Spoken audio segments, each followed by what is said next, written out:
Hello बच्चों, कैसे हैं आप सब? I hope you all are doing great and I hope you all are happy, healthy and fine. Welcome back to your SST class. So bachcho, now in today's class we are going to study our next chapter, which is chapter number 14, and the title of the chapter is The British Rule of the United Nations. So bachcho, let's start with the chapter. तो सबसे पहले आपको यहाँ पे get set go given है, जिसमें आपको एक छोटी सी एक्टिविटी दी हुई है जो कि आपको कंप्लीट करनी है. So बच्चों, get set go में आपको क्या बोला गया है? Industrial revolution facts. यहाँ पे आपको कुछ फैक्ट्स गिवन है. So, industrial revolution come in the United States when Samuel States introduced new manufacturing technologies to the Americans. So, बच्चों, industrial revolution कब आया था यूनाइटेड स्टेट्स में? जब सैमुअल स्टेट ने इंट्रोड्यूस किया था नई नई मैन्युफैक्चरिंग टेक्नोलॉजीज को. कहाँ पे? अमेरिकन को. द डेवलपमेंट गोज ऑन, और जो डेवलपमेंट है वो चलती रही. And the rest is history, और बाकी सब हिस्ट्री है, आप जैसे कि देख ही सकते हैं. The American labour force face growth and decline at the same time. So let us see how much you know about the industrial revolution. So अब हम ये चेक करने वाले हैं कि आपको कितना पता है इंडस्ट्रियल रेवोल्यूशन के बारे में. So बच्चों, सबसे पहले आपसे पूछा है the first cotton, it is a mill, not a, it is a mill, right? Not mill. So आपसे पूछा है the first cotton mill was founded in, जो पहला कॉटन मिल था वो कहाँ पे मिला था? So बच्चों, वो हमें मिला था बेवर्ली में, राइट? ऐसे ही आपको बताना है इन 1869 the completion of the first dash made trading easier and cheaper, right? आपको इसका आंसर फाइंड आउट करना है. देन आपको बताना है before the American civil war dash invented the telegraph. जो टेलीग्राफ है उसको किसने इन्वेंट किया था, ये आपको बताना है. Industrialist begin to monopolize businesses and the Standard of Oil Trust it was owned by, कौन ओन करते थे वो आपको यहाँ पे लिखना है, और यहाँ पे आपको उनकी पिक्चर भी गिवन है एज अ हिंट. तो बच्चों, आप इसको अच्छे से क्या करने वाले हैं, कंप्लीट करने वाले हैं. Now let's start with the chapter. As the men entered the machine age, जैसे ही जो मेन है उसने एंटर किया कौन सी एज को बच्चों? मशीन के एज को. तो उसकी वजह से क्या हुआ, जितना भी मास प्रोडक्शन है वो होना स्टार्ट हो गया. जितने भी गुड्स थे, जितने भी प्रोडक्ट्स थे, हम उनको और ज्यादा मास में बनाने लग गए. The large factories were set up and the things begin to be manufactured in a large quantities. So बच्चों, हमने लार्ज फैक्ट्रीज को सेटअप किया, जिसकी वजह से हमने क्या करना स्टार्ट किया, जितनी भी चीजें थी, जितने भी गुड्स थे, हमने उनको और ज्यादा क्वांटिटी में मैन्युफैक्चर करना स्टार्ट कर दिया. This was called the Industrial Revolution, और इसी को ही इंडस्ट्रियल रेवोल्यूशन कहा गया. In the beginning some European countries were only able to build machine and produce goods in large quantities. तो बच्चों, स्टार्टिंग में तो क्या होता था कि जितनी भी यूरोपियन कंट्रीज हुआ करती थी वो सिर्फ बिल्ड करती थी मशीन को एंड प्रोड्यूस करती थी गुड्स को बहुत ही लार्ज क्वांटिटीज में.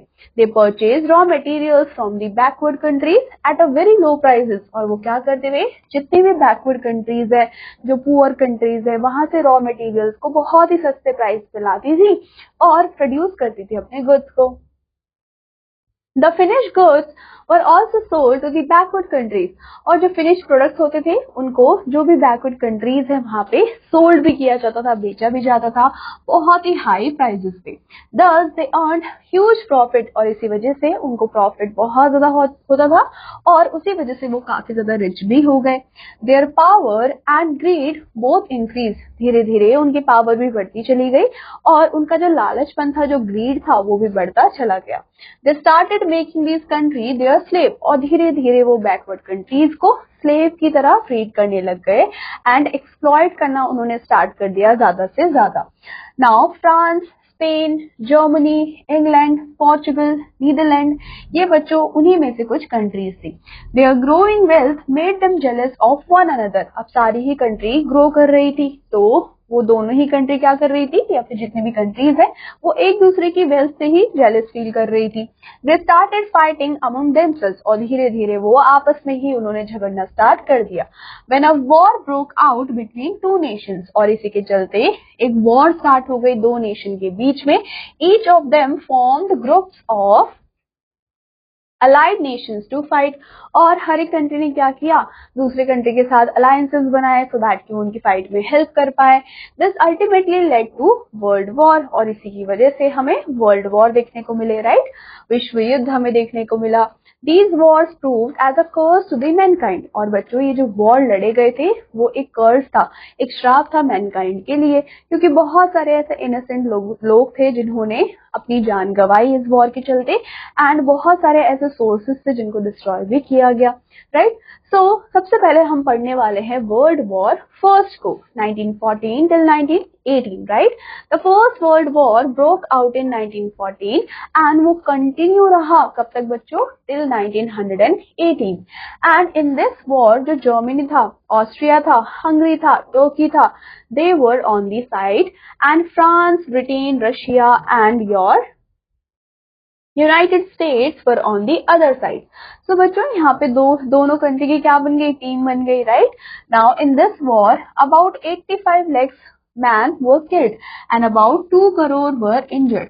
So बच्चों इस पूरे वॉर में 85 लाख ऐसे लोग थे जिनकी डेथ हो गई, जिनको मार दिया गया, और 2 करोड़ ऐसे लोग थे जो कि बहुत ज्यादा इंजर्ड भी हुए.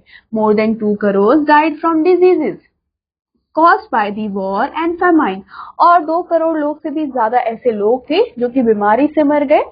क्यों? क्योंकि उस टाइम पे वॉर की वजह से हमें फेमाइन देखने को मिला. There was devastation of property as well, और जो भी प्रॉपर्टी थी उसका भी हमें बहुत ज्यादा डिस्ट्रक्शन, डेविस्टेशन देखने को मिला. So that is all about world war first. उसके बाद वर्ल्ड वॉर सेकेंड भी हुई, जो कि स्टार्ट हुई थी 1939 में एंड वो एंड हुई थी 1945 में. सो आप देख सकते हो कि कितने ज्यादा टाइम के लिए जो वर्ल्ड वॉर है वो चला.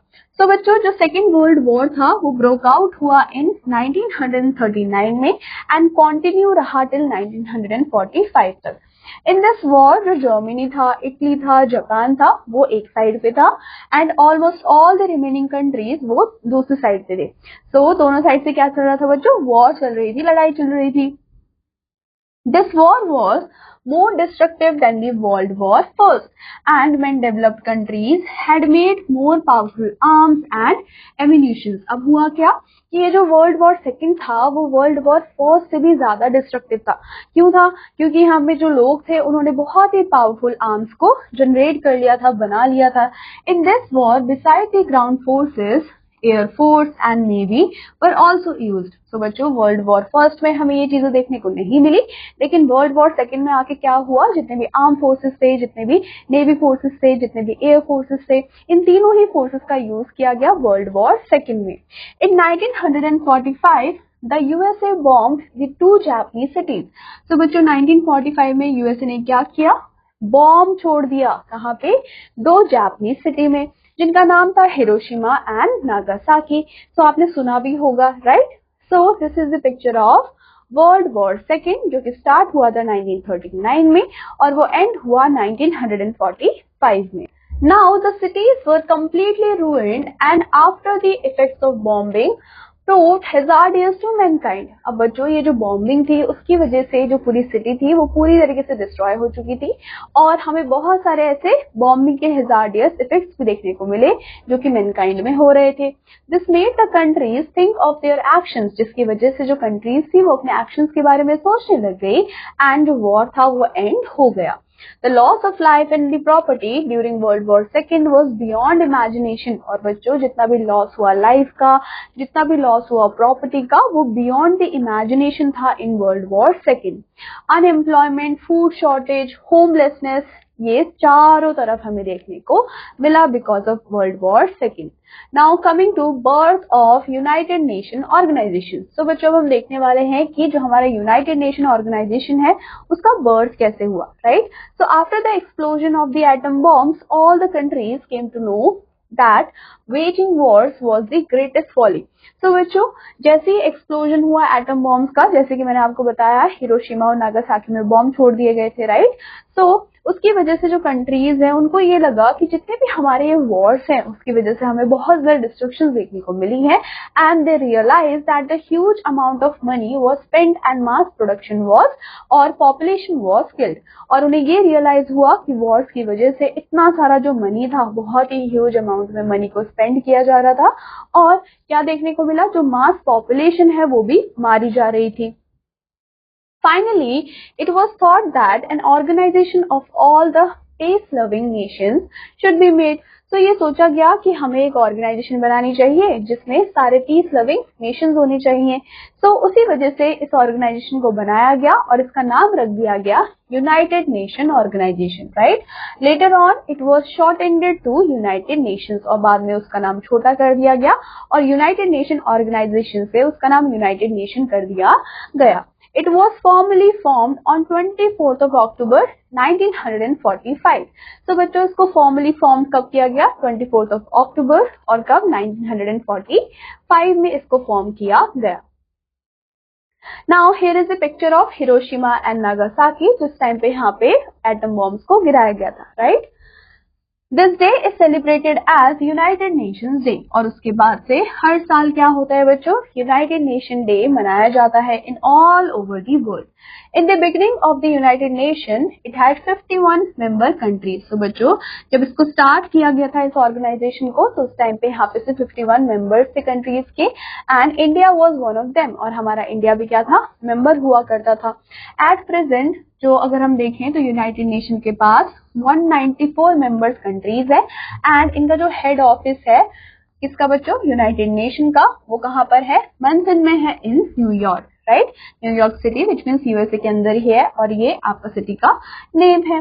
The United Nations has a flag of its own. अब जो यूनाइटेड नेशन का फ्लैग है वो अलग से है, and it is light blue colour का है, with the UN emblem on it, और आपको वहां पे यूएन का सिंबल भी देखने को मिलता है व्हाइट कलर में। जो एम्बलम होता है उसमें कंसिस्ट होते हैं 2 ऑलिव ब्रांचेस जो कि एम्ब्रेस करते हैं ग्लोब को, राइट। नाउ कमिंग टू कि हमने यूएन तो बनाया, हमने यूनाइटेड नेशन ऑर्गेनाइजेशन तो बनाई, लेकिन इसके मेन एम क्या थे। तो बच्चों सबसे पहला मेन एम तो क्या था कि मेंटेन करना है वर्ल्ड पीस को एंड सिक्योरिटी को, रिमूव करना है डिस्क्रिमिनेशन को, जो कि किसके बेसिस पे हो रहा है, रेस, रिलीजन एंड सेक्स के बेसिस पे, असिस्ट करना है नेशंस को इन दीज टास्क जो भी ये लोग करना चाह रहे हैं, एंड कोऑर्डिनेट भी करना है उनके एफर्ट्स के साथ। तो ये सारे क्या थे बच्चों, ये सारे हमारे एम थे यूएन के। उसके अलावा और एक एम था which is to maintain the international peace, जो इंटरनेशनल पीस है, सिक्योरिटी है, उसको मेंटेन करना है और अवॉइड करना है किसी भी तरीके के वॉर को, चाहे वो वॉर बड़ा हो चाहे वो वॉर छोटा हो, हमें वॉर नहीं लड़नी है। And this is the flag of UN, जैसे कि आप देख सकते हैं यहाँ पे आपको 2 ब्रांचेस देखने को मिलेंगी, राइट। और ये क्या है बच्चों, ब्लू कलर का आपका फ्लैग है यूएन का, जिसमें सिंबल बना हुआ है व्हाइट कलर का। नाउ कमिंग टू नो मोर। तो बच्चों नो मोर में यहाँ पे आपको एक इंटरेस्टिंग फैक्ट दिया हुआ है, और ये फैक्ट हमें कहता है 10th December is also celebrated as Human Rights Day. तो बच्चों हर साल हम 10 दिसंबर को ह्यूमन राइट डे मनाते हैं। Now coming to principles of UN, अब हम देखने वाले हैं कि यूएन के प्रिंसिपल्स क्या क्या होते हैं। टू द अबव एम्स, जो यूएन होता है बच्चों वो सेट करता है कुछ प्रिंसिपल्स को, राइट। कौन कौन से प्रिंसिपल्स, जैसे कि they should refrain from any threat और यूज ऑफ फोर्स। तो बच्चों हमें रिफ्रेन करना है किसी भी थ्रेट से, या फिर कोई भी अगर फोर्स का यूज कर रहा है तो उससे रिफ्रेन करना है। They must support the organisation in all the activities, और जितने भी हमारे एक्टिविटीज हैं उन सबको सपोर्ट करने का काम होता है। सो बच्चों ये दोनों क्या है, ये दोनों ही प्रिंसिपल्स होते हैं यूएन के।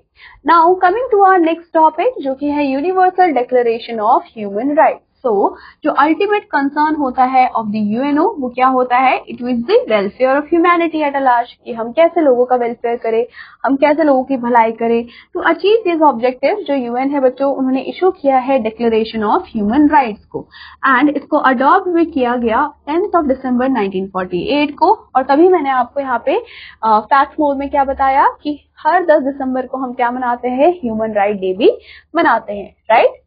Now it was to serve as a guideline for the nations to ensure that they extend the basic rights to all the citizens. So बच्चों ये जो हमारी गाइडलाइन थी हमारे नेशन की, ये क्या करती है, ये इंश्योर करती है कि जितने भी लोग हैं, जितने भी सिटीजन हैं, उन सभी को ही बेसिक राइट्स मिले। Now coming to our next topic, which is some of the important rights in the declaration are, the first one is the right to live as free citizen. So कोई भी जो person है वो free citizen की तरह रह सकता है. The right to freedom of worship, which means कि आप अपनी मर्जी से अपने religion को चुन सकते हैं. The right to education and employment, आपके पास right है education का, आपके पास right है employment का. The right to travel anywhere according to one's choice, आप कहीं पे भी ट्रैवल कर सकते हो अपनी मर्जी से, कोई भी आपको नहीं रोकने वाला. Equal pay for equal work, जो भी आप काम करते हैं उसके अकॉर्डिंग ही आपको पैसा भी मिलेगा. Equality before the law, right. तो बच्चों लॉ से पहले क्या है, इक्वालिटी है. Freedom of speech and writing, right. आपके पास फ्रीडम है कि आप कुछ भी लिख सकते हैं, आपके जो भी आइडियल्स हैं, आइडियोलॉजीज हैं, थॉट्स हैं, राइट, आप उन चीजों को लिख सकते हैं, बोल भी सकते हैं, आपको उस चीज की फ्रीडम है. Freedom to marry according to one's wish, और आप जिस मर्जी से उनसे शादी कर सकते हैं. आपके पास कोई भी क्या नहीं है, रिस्ट्रिक्शंस नहीं है कि आपको सिर्फ अपने कास्ट वाले लोगों से ही शादी करनी है. तो यहाँ पे आपके पास ये सारे फ्रीडम्स हैं जो कि आपके राइट्स के अंदर इंक्लूड होते हैं. Now coming to quick recap. So बच्चों आज के चैप्टर में हमने क्या पढ़ा, हमने पढ़ा द फर्स्ट वर्ल्ड वॉर, ये कब लड़ा गया था, 1914 टिल 1918 में. जो यूएन है उसको फॉर्म किया गया था 24 अक्टूबर 1945 में. जो यूएसए है उसने क्या किया था बच्चों, ड्रॉप किया था एटम बॉम्ब्स को, कहाँ पे, हिरोशिमा एंड नागासाकी में, जो कि जापान में है, राइट. जो वर्ल्ड वॉर सेकेंड है बच्चों वो कब शुरू हुआ था, 1939 में, और ये एंड हुआ था 1945 में. उसके बाद हमने 1945 में यूएनओ को क्या कर दिया था बच्चों, स्टैब्लिशमेंट कर दिया था, which is United Nation Organisation. One should have freedom of worship in his own way, और सबके पास फ्रीडम है कि वो वर्शिप कर सकते हैं अपने तरीके से. तो बच्चों इसी के साथ हमारा ये चैप्टर होता है यहाँ पे कंप्लीट. आई होप आपको ये चैप्टर अच्छा लगा होगा एंड आई होप कि आप इसको अच्छे से रिवाइज भी करेंगे. मैं आपसे मिलूंगी आपके नेक्स्ट क्लास में एक नए चैप्टर के साथ. Till then take care and bye bye.